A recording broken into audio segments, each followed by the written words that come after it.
Even as some Democrats are cheering this latest pending Trump indictment, some more moderate Republicans fear the former president will ride his mounting legal troubles back into the White House next year. "I'm waiting for the smoke to clear, but in the short term, in the context of the Republican Party, this probably strengthens Trump, because they feel he's being picked on," former Representative Tom Davis, Republican Virginia, told Raw Story in an exclusive interview Thursday evening. "There are a group of Americans who are going to feel this is a double standard." Davis has history on his side.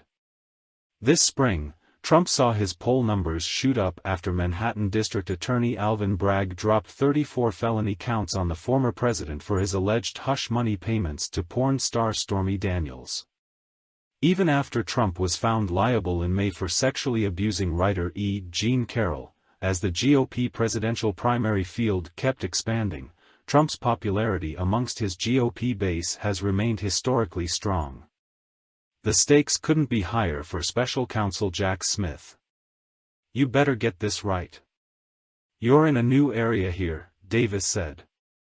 "I just have this uneasy feeling, at a time when you're trying to keep people together and bring the country together, to maybe have this guy ride into the sunset due to being prosecuted. Optics matter now more than ever, especially with a former president who made a name for himself on reality TV. That's why Davis and others are hoping the case is tried in Florida, far away from the Beltway and all its baggage." Trump is reportedly due to appear Tuesday in federal court in Miami, Florida. The more removed this indictment is from the Biden administration, the more damaging it will be to Trump, former Representative Carlos Curbelo, Republican Florida, told Raw Story in an exclusive interview Thursday evening. "Trump is already connecting the indictment to Biden, so I think choosing this venue, a Florida court where Trump actually lives, in a Republican state, I think that will make the case more damaging to Trump. When it comes to the GOP political class, along with the conservative media machine, Trump seemingly could get away with shooting a Democrat on Fifth Avenue.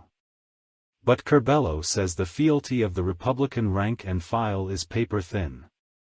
Politicians endorsing Trump, they're just protecting themselves. They see the poll numbers, they see that Trump is popular in their districts, and they perceive Trump as a safe place for them to station themselves," Curbelo said. "If Trump's numbers start coming down, they're going to flee.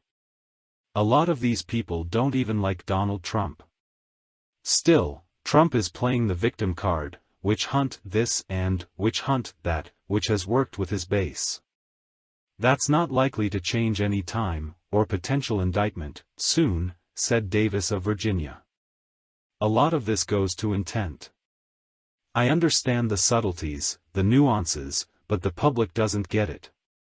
All they see is a guy who the media's been after, the establishment's been after forever," Davis said. Davis fears this could all backfire, and backfire badly. "Remember, Hitler went to prison. That's when he wrote Mein Kampf," Davis said. "This is not good." Still, moderate Republicans are waiting for their fellow party members to come back to the party's conservative roots. Populism can only be popular for so long, no? Every television show gets old at some point. And, at the end of the day, Trump is much more of a celebrity than he is a political leader, Curbelo, of Florida, said. Certainly, a majority of Americans are over it and ready to move on. The question is whether a majority of Republicans will get to that point. I think the weight of all these indictments and controversies will eventually tip the scales against Trump.